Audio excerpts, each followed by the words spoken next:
I've gotten so many comments about this green color grade, so today's your lucky day, y'all, and I'm finally ready to give y'all the easy tips about how I got this color grade, because when I was searching online about how to do color grading, it was so hard to find tutorials with my dark skin in mind, because it's just different for us. Ain't nothing wrong with our skin, okay? Our skin's pretty, but it's just a different process for us. And also tell y'all the mistakes that I have made in the process, because like I always say, I'm a fetus who came out of my mama's womb last night. AKA, I'm still very much learning and growing in this process, but I want to continually give back to y'all as I'm learning and growing too. So, y'all, I'm a lazy, easy editor, as in I want easy peasy, lemon squeezy steps that are not confusing. And if you're like me, this is the video for you. Okay, so without further ado, let us get started. First things first, and probably the most important part, is that you want to be shooting in log. Now, you don't have to shoot in log, because I've not shot in log and I'm still able to color grade kind of decently, but it just takes a little bit more effort. And when you shoot in log, your image is going to look like this. I know it's going to be like mad washed out. You're going to be like, girl, where's the color at? Where's the color at? Don't worry. Once you add a LUT package, once you also color grade that LUT package, boom, okay? You see what's going on? It's going to be amazing. The biggest thing about color grading is it has nothing to do with the software you're using, the editing, nothing. Most of it honestly comes from your camera settings. So let's break it down, okay? There are 3 camera settings that you really need to know about. Number 1, shutter speed. So shutter speed basically assesses your motion blur. You have something called frames per second, and that determines what your shutter speed would be. You want your shutter speed to be about double your frames per second. I'm gonna just tell you what I do. 24 frames per second, in my opinion, gives more of a cinematic effect. So I usually want my shutter speed to be double that, which I usually put it at like 50. I know it's slightly double, but you get the point. There's also 30 frames per second that you can do. Essentially, for this effect, I be keeping my camera at this number. It doesn't really change for me, because when I do change my frames per second to be lower, it ends up being much more of a slower effect. You'll get a video like what I did here in this video. But if you want to do something that is like much faster, then your frames per second would be like it'd just be a higher number.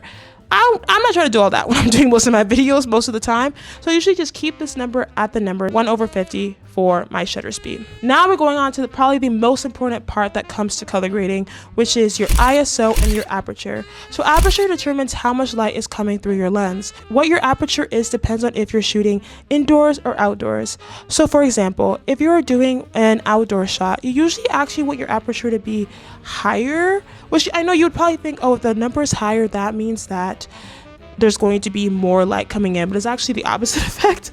If you are outside, you want a higher aperture, and if you're indoors, you want a much lower aperture so you have more light going into your lens. Does that make sense? I know that sounds so confusing, but I promise you want to keep that aperture high, because when I used to shoot, ISO would be really low, but my aperture would still be low, and y'all, my images look like this. You see, just completely washed out, like not how I wanted it to be. And I realized it's because, okay, your ISO is low, but your aperture is still really low, so put that thing high. Now when you go to ISO is assessing basically brightness, and ideally people always say you want your ISO to be as low as possible. Now this is maybe a very, very hot take, but I actually think this varies for darker skin tones. So for example, when I'm outside, you best believe I'm putting that ISO mad low. ISO gonna be low. But when I'm indoors, I realize that when my ISO is too low, I be looking like, I don't know, I don't be looking right. Because this is what happened to my image. My ISO was too low. You see what it was, just it wasn't right. It wasn't right. And so I actually, when I'm indoors, I keep my ISO low but high-ish. You're probably like, oh, that made no sense. Basically, I don't keep my ISO like past 1,000, but I also don't put it at like 200. I usually will put it at like 500. This one right now, I'm looking right now, is at 640. So you see how like it's kind of a middle ground. So basically my rule for ISO is that when I'm outside, put that ish low. When I'm indoors, put it to low to medium high-ish, but not too high, you know?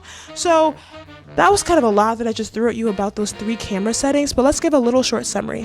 Basically, number 1, for your shutter speed, keeping that 1/50, because that's just kind of the cinematic look. Number 2, aperture, which is keeping that number low when you're indoors and keeping it higher when you're outdoors. And then ISO, keeping that number medium high-ish when you're indoors and keeping it low when you're outdoors. Okay, capiche? I think we got that. Trust me, this will be the cornerstone of what you're doing when you're doing color grading. Okay, now let's get to the fun part. Let's bring out our video editing softwares. Okay, I'm not going to be explaining step by step how I'm able to get all these different features in my camera or even in my editing software, because I know that everyone has different cameras or editing softwares. So my advice when you're looking at my video is to take what I'm saying. If you're like, I don't know where she did log, I don't know where she did ISO, I don't know, go and take those words, type it on Google. How do I find on my camera, or how do I find on my software? Because what I'm telling you are skills and foundations that you can apply to different cameras and different editing softwares that you're using. Now talking about video editing, I use Final Cut Pro. Now what I'm telling you is going to be everything that I'm doing on that editing device, but you can also use these skills in other editing softwares and devices too. Here right now, my video is in log. You see how that's looking? That is not what we want the final result to be, of course. So I'm going to now add something called an adjustment layer. You're probably like, girl, why are you adding an adjustment layer? Basically, an adjustment layer is something you can download, and I'm going to put down below how you can download it. I'm going to put the link. So I really like things simple and easy, and sometimes I'm a little lazy with my editing and I do not want to go through each individual clip and edit each color grade specifically. So adjustment layer allows me to put this layer, and if I have multiple clips that I want to edit, I can then use the adjustment layer and put it throughout multiple clips that I want to use. So you're not having to just do each individual clip. I hope that makes sense. So you're going to put this adjustment layer here, and you want to download something called LUT packages. So what are LUT packages? LUT packages basically are already pre-made edits or color grading edits. That's how I interpret it. Right? And there are two types of LUT packages that you are going to want. Number one, you want a LUT package that's going to convert your log to whatever type of coloring your original camera already had. And in the description box, I'm going to include free LUT packages that includes both the conversion packages and also the packages that have already pre-made edits that you can use. You see, I got y'all. I like things free 99. Who don't like things free 99? Okay, I got y'all. So we're going to put that in my description box. In there, they're going to describe to you how you download things like the custom LUT and like all these things so you have it within your software. We're going to put that custom LUT on here, which you already see. I already have that on here.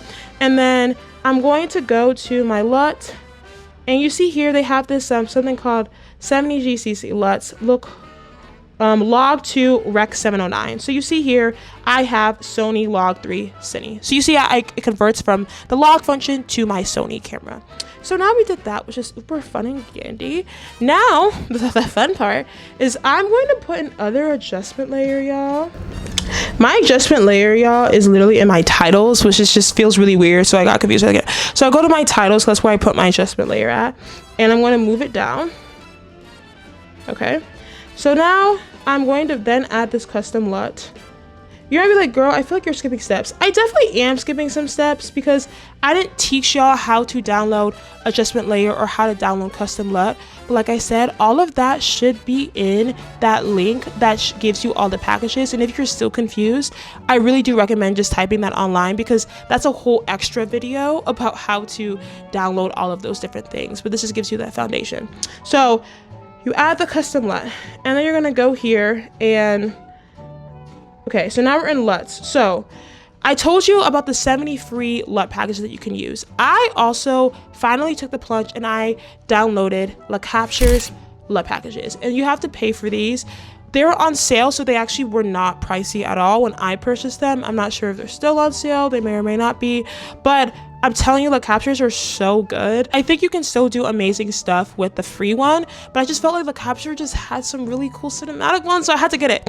And I love using hers. So I used the warm throwback, and you see how it's like this brownish color, and I love that color. But the way that I was able to get my green, this is the fun part. So you see here, I have a bunch of different like screens going on. So let me explain all these different screens, but let me actually go step by step how I go through my process. Number one, I go to this color thing, and I pick out my color board. Okay, you see I have a color board. I have highlights, shadows, midtones. And at the same time, I have something on my screen called LUMA waves. I mainly look at my LUMA waves. You're probably like, how do you get this done? There's, once again, so many videos out there that explain how to get the LUMA waves out here. Actually, I will put down the videos, y'all, that have helped me learn how to do different things that I'm telling you step by step. But LUMA waves, how I got these LUMA waves going on. So let me go through each part. Okay, so when I'm playing around, I mainly play around with my highlight, shadows, and midtones, and I'll go into the global. And when I look at my highlights, I am into my shadows. As I'm going through my highlight, shadows, and midtones, I am always looking at this LUMA waves, and I'm looking to make sure that the lines do not pass 100 and the line does not pass 0. So it's a lot of moving around, playing around here. So actually, let me also explain to you what all these different things mean. So highlights are looking at the brightest parts of your video. So we're gonna play around with the highlights. You see how the brighter parts of my video are going brighter, but you don't want to go past 100. So I want to put it like up here. And then shadows are looking at your darker / blacker areas. And you see how when I'm bringing this down, it's going dark, dark, dark. Oh, we don't want it all the way dark. We don't want to get past 100. So a trick that I've also learned, y'all, is that sometimes I'm like, oh, I want to make it so down because, you know, I'm dark, you know, I'm like, making me dark, babes. And then I'm like, oh, this is a lot, right? Like, I'm dark and I love my beauty, but I feel like it sometimes just makes me feel like this is not my real skin tone no more. So I want to keep it like around here, so there's some like light eeriness a little bit. Midtones, I view them as kind of like the middle parts of your image. That makes no sense, but that's how I view it and that's how I understand it. So my midtones, okay, you don't want it all the way bright, but like maybe like a little like that. Okay, so that's the first step of things. Now you see that little dot in the middle. I play around with that dot to get that's when you start getting the greens and the colorings. So I'm going to just play around with these colors so you can see what's going to happen as you move around colors, in case you're like, you know what, I don't want to look like an alien, because your green is given alien. I get it, I'm not offended. So I want to show you how, like, other ways you can kind of move around your colors. So you can move around your colors, like, look, you see how my highlights are turning more. So you see, we can go purple, we can go blue, we can go, ooh, this is getting our green a little bit. We can go orange. One thing I've moved away from, though, is that I try not to go too orange, because I've noticed that makes my dark skin look red, and I've looked quite red because of that. So I just want to say, like, just be careful and note that. I try to go now more. I still want a little bit of orange and a little bit, but I try to go kind of like the greenish. I'm trying to go green, you know. Midtones we got going on here. Okay, we got a little green situation going on here. Okay, we're gonna bring it somewhere. Sometimes it's honestly just slight movement. You can also go blue, like a little here, and now we're gonna go to our shadows. Okay, so shadows also kind of basically what I told you about all these different parts. The colors are basically adding colors to the different parts of these effects. So for example, highlights is adding maybe this like greenish color to more of the brightest parts of the video.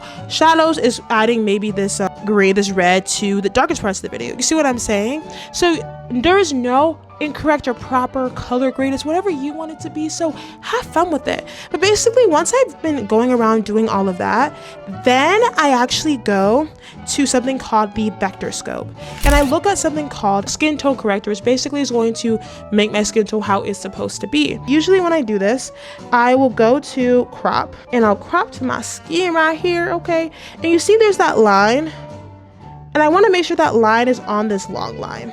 So I'm going to move this around so it's more aligned, and I'm going to reset so it's not cropped. And in fact, I kind of like this. It's not even the one that I originally was trying to do, but it came out actually almost to my original. So I want to show you what the one that I have been doing, not the one I just like tried, but it basically ended up being the same thing.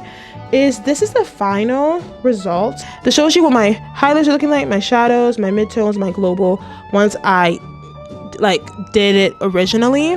And you can just look at this, y'all, and I don't even care. You can like copy and paste. You can even just copy and paste these numbers that you see on the screen. I'm gonna just leave that there for you to reference if you want to reference it, so you don't have to play around with the circles, because that can be harder to replicate, you know. You can use this however you want to use it. I don't care if you steal it. We're all about giving and sharing information here. So once you're doing this, you might be like, oh my gosh, I love this effect so much. I love this. Okay, so you want to save it for the future? Go to Save Effects Preset. and you're going to save the effects, and you're going to have this basically whenever you color grade in the future. And then voila, that is it. I hope this was helpful for y'all if you were trying to learn how to color grade on darker skin and want to find a way that makes your skin tone still, you know, pop, and you want to use the screen color grade to also help you on your color grading journey. Please subscribe and follow along my storyteller and athlete journey if you want to continue following along, and I will see y'all later. Okay, bye.